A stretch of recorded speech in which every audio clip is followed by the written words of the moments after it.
Guys ये wifi calling क्या है?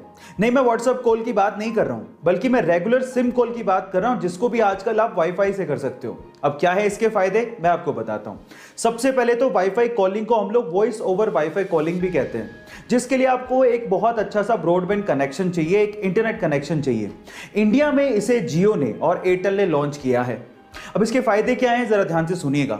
मान लीजिए आपका सिम में नेटवर्क ही नहीं है, या फिर आपका रिचार्ज नहीं है, या फिर सिम में नेटवर्क होने के बावजूद भी आप कॉल नहीं कर पा रहे हो, तो आप वाईफाई से अपने कॉल को कंटिन्यू कर सकते हो। जी हां, आपके सिम के रेगुलर कॉल को कंटिन्यू कर सकते हो। और इसके लिए आपको कोई थर्ड पार्टी ऐप की जरूरत भी नहीं है, क्योंकि हर एक स्मार्टफोन में आजकल वाईफाई कॉलिंग का ऑप्शन गिवन होता है। क्या इसके पहले तक इफेक्ट आप जानते थे? और अगर नहीं जानते थे तो चैट सेक्शन में जरूर लिखिएगा। और ऐसे अमेजिंग वीडियोस के लिए यूट्यूब पे हमारे चैनल को सब्सक्राइब कर लीजिएगा। इस दुनिया में ऐसे बहुत सारे इन्वेंशन हुए हैं जो कि थे तो बहुत यूजफुल, लेकिन गलत हाथों में पड़ने की वजह से वो मिट्टी में मिल गए।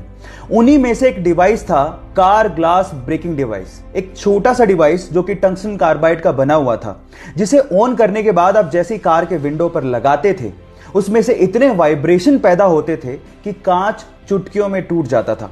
अब ये इमरजेंसी सिचुएशन में यूज करने के लिए बनाया गया था, ताकि इंसान कांच को तोड़ के तुरंत कार से बाहर आ सके। लेकिन इसका इस्तेमाल ज्यादातर चोर कार को चोरी करने में करने लगे, और उसके बाद इसका प्रोडक्शन बंद करना पड़ा।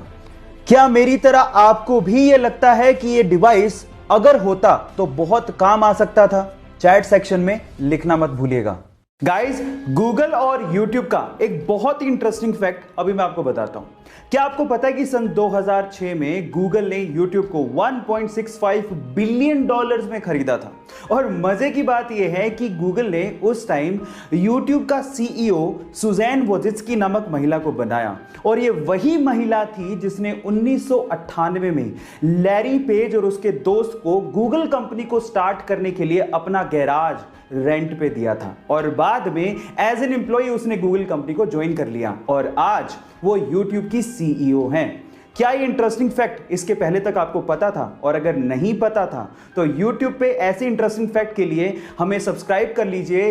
हुंडई दुनिया की सबसे बड़ी कार मैन्युफैक्चरिंग कंपनीज में से एक है। आप लोगों ने इसका लोगो तो देखा ही होगा, लेकिन क्या आप इस लोगो का मतलब जानते हैं?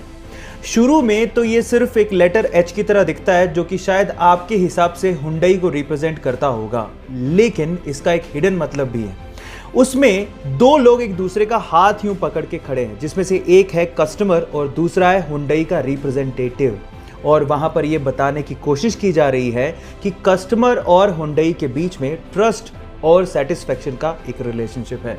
क्या इस हिडन मतलब को इससे पहले तक आप लोग जानते थे? और अगर नहीं जानते थे तो चैट सेक्शन में लिखना मत भूलिएगा। गाइस, क्या आप लोग स्क्रीन पे दिख रही इस कार कंपनी का नाम पढ़ सकते हैं?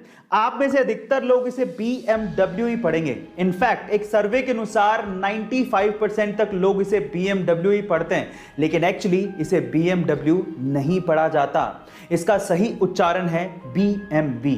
अब ये कैसे हुआ, मैं आपको बताता हूं। एक्चुअली ये कार एक 3 लेटर वर्ड से बनी है, और इंग्लिश में अक्सर इसे BMW पढ़ दिया जाता है, लेकिन मैं आपकी जानकारी के लिए आपको बता दूं कि ये कार कंपनी जर्मन है, और जर्मन ब्रांड के लिए इंग्लिश वैलिड नहीं है, और जर्मन लैंग्वेज में इसे BMW नहीं बल्कि BMW पढ़ा जाता है। गाइस, ये इंटरेस्टिंग फैक्ट जान के आपको कैसा लगा, चैट सेक्शन में जरूर लिखिएगा।